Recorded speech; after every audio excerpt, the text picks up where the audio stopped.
জামায়াত ইসলামী আজকের মিটিং প্রতীকীভাবে বোধহয় বয়কট করেছে, কারণ হচ্ছে দু একটি বিশেষ দলকে প্রাধান্য দেওয়া বা তাদের কেন্দ্রিক সংস্কার বা জাতীয় ঐক্যমতের আলোচনাটাকে নিয়ে যাওয়ার একটা অভিযোগ বা প্রতীয়মান হওয়ায় এই অভিযোগ জামাত সহ আরও কিছু কিছু দল করছে।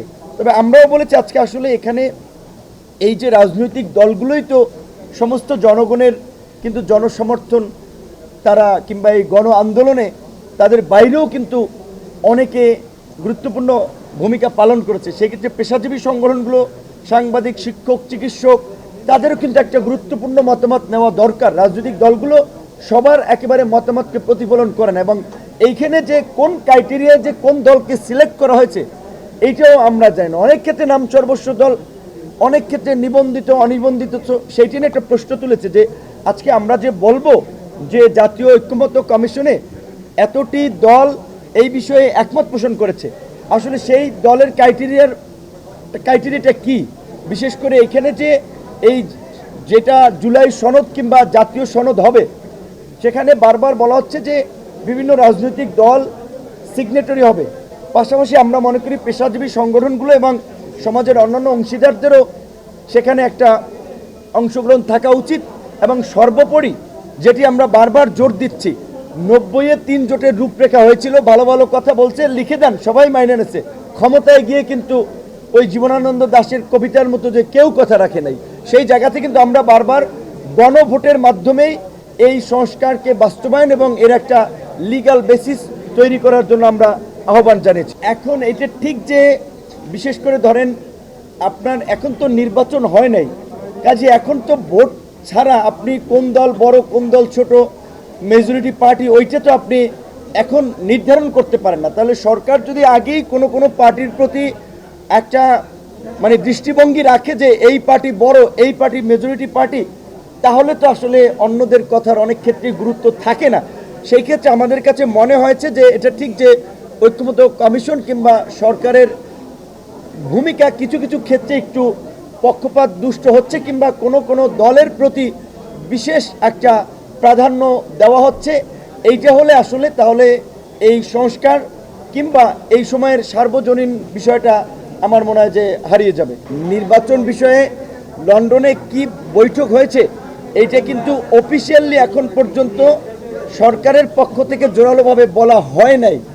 এখানে অন্য কিছু কিছু পক্ষ থেকে বলা হচ্ছে, এইটা বোধহয় আমার মনে হচ্ছে সঠিক আপনার তথ্য না। নির্বাচনের বিষয়ে রাজনৈতিক ঐক্যমতের ভিত্তিতেই সিদ্ধান্ত নিতে হবে, এবং তার আগে অন্যান্য রাজনৈতিক দলেরও যে কনসার্নটা, নির্বাচনের একটা পরিবেশ তৈরি করা, লেভেল প্লেইং একটা ফিল্ড তৈরি করা। আপনারা একটা ঘটনা হয়তো মিডিয়াতে দেখেছেন, আমার এলাকায় যাইয়েই কিন্তু যান নিয়ে কোনো মতে ফিরে আসার মতো পরিস্থিতি। কাজে এই পরিস্থিতিতে তো নির্বাচন আসলে পরিবেশ নিয়েও সবাই এখন ভাবছে কনসার্ন। এইটা হচ্ছে কি, ধরেন আমরা যখন বক্তব্য দিই, যেমন গতকালকে 26 মিনিট বক্তব্য দিয়েছি, বক্তব্যের সময় বিভিন্ন কথা বিভিন্ন প্রেক্ষাপটে বলা হয়। তো আপনারা আমাদেরকে আন্দোলন সংগ্রামের মাধ্যমে চেনেন, দীর্ঘ 28 বছর পরে ডাকসু নির্বাচনে বিপি হয়েছি, যে এইখানে আমাদের জাতীয় রাজনীতির একটা অবস্থান পরিচিতি। আমরাই যদি এলাকায় গিয়ে জিম্মি হয়ে পড়ি, আমাদেরকে উদ্ধারে যদি পুলিশ সেনাবাহিনী লাগে এবং রাতভর এই যুদ্ধ করে ভোর রাতে উদ্ধার করে, তাহলে নির্বাচনের পরিবেশ বা রাজনীতির মাঠের পরিবেশ কতটুকু আছে সেটি নিয়ে তো অবশ্যই আমাদের একটা প্রশ্ন থাকবে। কিন্তু নির্বাচন কখন হবে, ভোট কখন হবে, সেটা রাজনৈতিক ঐক্যমতের ভিত্তিতে সিদ্ধান্ত হবে। আমার দলে একটা পজিশন থাকতে পারে, কিন্তু সামগ্রিকভাবে সবাই ঐক্যমতে না পৌঁছালে তো আমি বললেই তো ইলেকশন হবে কিংবা হবে না এরকম সিদ্ধান্তে সরকার পৌঁছাতে পারবে না। আমরা বলবো সরকারকে এবং রাজনৈতিক দলগুলোকেও কার্যত, আমরা তো ঠিক ঢাকা শহর থাকার সুবাদে গ্রামে তো আমরা প্রত্যেক মাসে যাই না, গ্রামে গিয়ে যতটুকু মনে হয়েছে কিংবা অন্যান্য সহকর্মীদের মাধ্যমে এলাকার খোঁজখবর নিয়ে যতটুকু জানতে পেরেছি, রাজনৈতিক যে পেশি শক্তি এবং আধিপত্য বিস্তারের যে সংস্কৃতি, সেইটা কিন্তু 5ই আগস্টের পরে বিন্দুমাত্র পরিবর্তন হয় নাই। কাজে এরকম একটা সিস্টেম বলবৎ রেখে কেমনে আপনারা লেভেল প্লেইং ফিল্ড তৈরি করবেন আর নির্বাচনের মাঠে পরিবেশ তৈরি করবেন?